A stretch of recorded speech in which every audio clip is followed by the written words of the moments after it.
Vamos a continuar con otro punto en el que vamos a ver la diferencia que existe entre la tecnología fotovoltaica y la tecnología termosolar.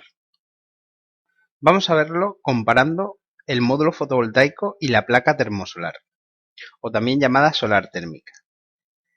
Me parece imprescindible hacerlo porque hay muchas personas que confunden las dos tecnologías. La primera tecnología, como hemos visto, el módulo fotovoltaico, y es la que tratamos en este curso, es una tecnología que transforma la energía solar directamente a energía eléctrica. Por otro lado, las placas termosolares, también basadas en recoger la energía procedente del sol, lo que hacen es absorber el calor procedente de los rayos solares y transmitirlo, conducirlo allí donde se necesita o donde se demanda ese calor. Mientras que la tecnología del módulo fotovoltaico, como hemos visto, está basada en semiconductores y el efecto fotoeléctrico, las placas termosolares están basadas en absorber parte de los rayos solares que, al incidir sobre sus materiales con ciertas características especiales, como son la absorbancia, la transmitancia y la reflectancia, hacen que parte de los rayos solares, al incidir sobre estos materiales, se conviertan en calor. Además, lo mantienen en su interior gracias al principio conocido como efecto invernadero, en el que dejan pasar los rayos solares a su interior por el acristalado que poseen, pero no dejan escapar el calor almacenado hacia el exterior. El calor es el tipo de energía que se podrá extraer de este tipo de placas solares. Por tanto, lo que hacen es recoger la energía solar para convertirla en calor. Aquí tenéis la vista que presentan los módulos fotovoltaicos. El primero se denomina policristalino. El aspecto que presenta es como si estuviese formado por muchos cristales, de ahí el prefijo poli, y tiene una mezcla de colores azulados. Mientras que el segundo, llamado monocristalino, presenta una superficie mucho más homogénea. Parece un único cristal, de ahí el prefijo mono, y presenta un color azulado muy oscuro. Aunque ambos módulos parecen de materiales diferentes, no es así, suelen ser los mismos materiales. Difieren debido a que tienen distintos procesados industriales, que le confieren esa distinta apariencia. La superficie de los módulos están constituidos por la unión de células fotovoltaicas, que aquí os muestro. La primera célula es la del policristalino y la segunda es la del monocristalino. Estas células pueden tener un tamaño que van desde unos 12 por 12 centímetros de lado en los monocristalinos a unos 40 por 40 centímetros de lado en los policristalinos aproximadamente. Y de grosor tienen un espesor que llega escasamente al milímetro en algunos casos y muy pocos milímetros en otros. Se les llama también obleas cuando aún las células están sin tratar y son muy frágiles al tacto, se rompen con gran facilidad. El policristalino presenta una forma cuadrada completa, mientras que el monocristalino presenta las esquinas recortadas. Esta forma que tienen también es debido a los procesos de fabricación, que junto con el resto de elementos del módulo fotovoltaico se verán al detalle en su tema correspondiente.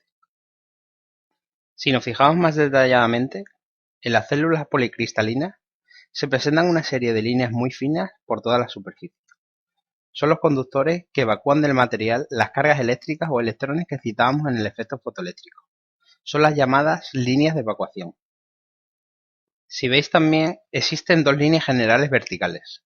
Esas son las líneas de evacuación general de las líneas más pequeñas. Y les sirve además para unirse con otras células y hacer una evacuación en cadena.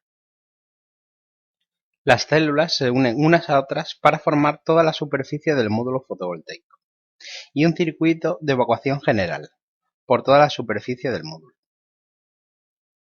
Si nos fijamos ahora en la célula monocristalina, tiene las líneas horizontales para la evacuación por todo el material y las verticales para la evacuación general. Estas líneas son normalmente de plata. Se utiliza la plata porque es uno de los mejores elementos conductores de la electricidad, mejor que incluso el cobre, como ya veremos, y asegura una buena evacuación de las cargas en el material. Pasamos a ver el aspecto que presentan las placas termosolares. Como veis, tiene una superficie muy homogénea. Esta superficie exterior es acristalada, lesiva aparte de protegerse de la intemperie para dejar pasar la luz y evitar que se escape el calor que se va formando en su interior, procedente de la incidencia de los rayos solares. También os la encontraréis muy comúnmente de esta forma, con una especie de depósito en su parte alta.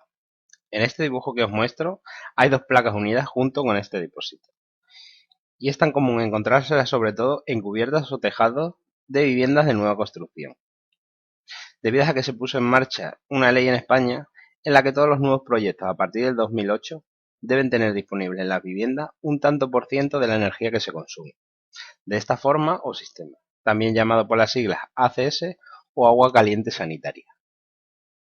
Veamos con más detalle cómo funciona. En este dibujo se ve mucho más claro. Estamos viendo su interior. En el interior de las placas existen unas placas o plancha base que es muy buena conductora del calor, en contacto con un tramo de tubería, en este caso de cobre, también muy buen conductor del calor. Lo que hace es calentarse por la incidencia de los rayos solares y por las cualidades de este material. Absorbe el calor que es transmitido a las tuberías y estas a su vez a un fluido que circula por su interior, normalmente agua con algún tipo de anticongelante. A este fluido se le llama fluido calocaptador y al circuito por el que circula se le denomina circuito primario.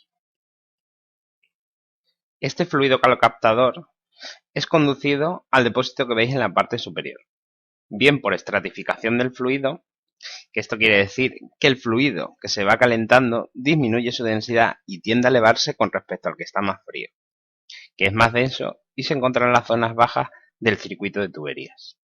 O bien se puede conducir el fluido de forma forzada, mediante una bomba hidráulica. Este tipo de sistema se coloca cuando las instalaciones solares son de mayor tamaño. Una vez que llega el fluido al depósito, que realmente es un intercambiador de calor, y se llama de esta forma, se intercambia este calor con otro circuito de tuberías, llamado circuito secundario. Este segundo tramo de tuberías es el circuito al que está destinado la transmisión de calor, que puede ser el circuito de agua caliente de una vivienda, radiadores de calefacción o climatización de alguna piscina.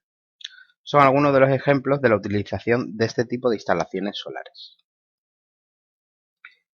Esta tecnología de instalaciones solares térmicas o termosolares no será tratada por nosotros, no al menos en este curso.